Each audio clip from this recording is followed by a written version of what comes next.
Bismillahirrahmanirrahim. Assalamualaikum warahmatullahi wabarakatuh.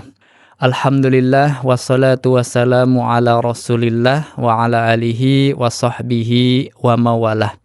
Segala puji bagi Allah Subhanahu wa taala yang telah memberi kita kesempatan bertemu dengan bulan Ramadan, bulan yang bukan sekedar perubahan jadwal makan dan tidur kita, tetapi ini adalah bulan untuk perubahan jiwa dan hati kita.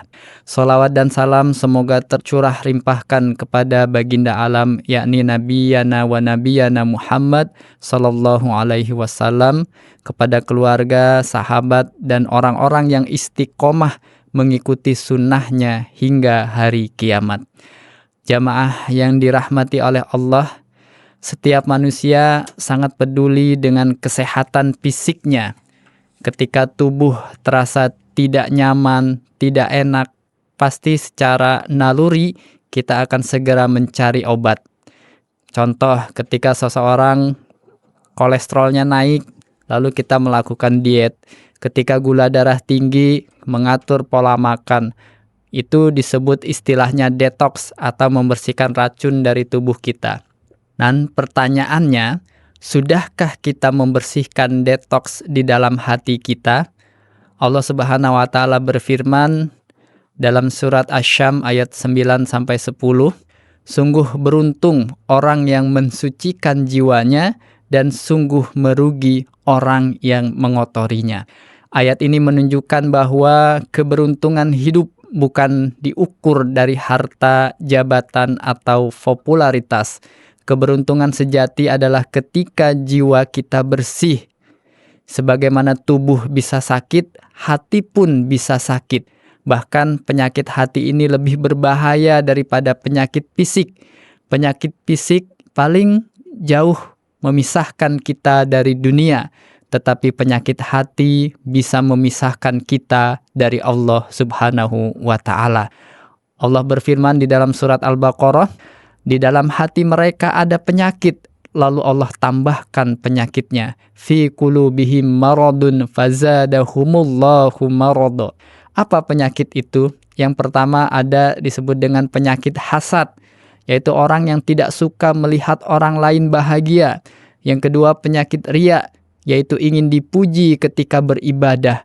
Yang ketiga ujub, mereka merasa diri lebih baik daripada orang lain. Ada selanjutnya penyakit dendam, orang yang sangat sulit untuk memaafkan. Kemudian orang yang memiliki cinta dunia yang berlebihan sehingga dia lalai dari kehidupan akhirat. Dan juga penyakit di sini adalah penyakit yang gelisah. Kenapa? Karena ada lemahnya tawakal di dalam dirinya.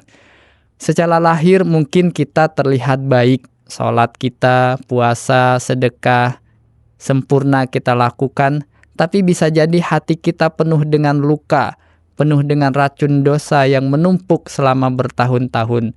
Maka di bulan Ramadan inilah hadir sebagai momentum untuk detoks ruhani.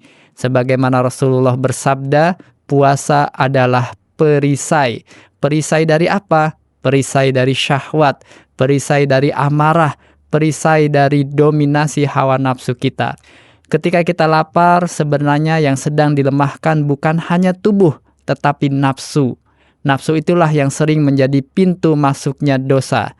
Saat perut kenyang, emosi mudah meledak. Saat syahwat kuat, maksiat terasa ringan. Maka Allah menyariatkan puasa agar nafsu tersebut bisa dilemahkan. Ketika nafsu melemah, hati lebih mudah dibersihkan. Inilah makna terdalam dari puasa, yaitu melemahkan jasad agar ruh kita menguat. Jamaah yang dimuliakan Allah, Ramadan juga bulan diturunkan Al-Quran. Dan Al-Quran bukan hanya bacaan, tetapi juga obat. Wahai manusia, sungguh telah datang kepadamu pelajaran dari Tuhanmu dan penyembuh bagi apa yang ada di dalam dada. Perhatikan, Allah tidak mengatakan penyembuh bagi badan, tetapi penyembuh bagi dada. Yang maksudnya di sini adalah hati. Kalau hati kita gelisah, Al-Quran adalah obatnya. Kalau hati kita keras, Al-Quran adalah pelembutnya. Kalau hati kita penuh dengan ketakutan, Al-Quran adalah penenangnya. Namun, Al-Quran tidak akan menjadi obat kalau hanya dibaca tanpa direnungi. Maka Ramadan ini seharusnya menjadi momentum kita untuk duduk bersama Al-Quran, membaca dengan perlahan, mentadaburi maknanya, lalu kita bertanya di dalam diri kita, ayat ini berbicara tentang siapa? Apakah ini tentang diriku? Apakah hati ini termasuk disebut di dalam ayat ini?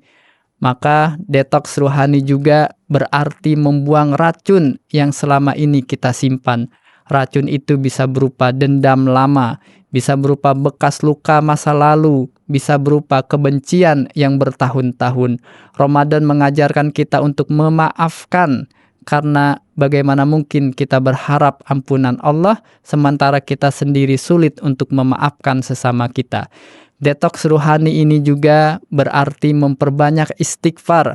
Rasulullah yang sudah dijamin masuk surga beristighfar lebih dari 70 kali sehari. Lalu bagaimana dengan kita yang memiliki dosa yang demikian banyak? Maka selama Ramadan ini biasakan diri beristighfar minimal 100 kali sehari dengan penuh kesadaran. Dan kita merasakan bagaimana hati menjadi lebih ringan.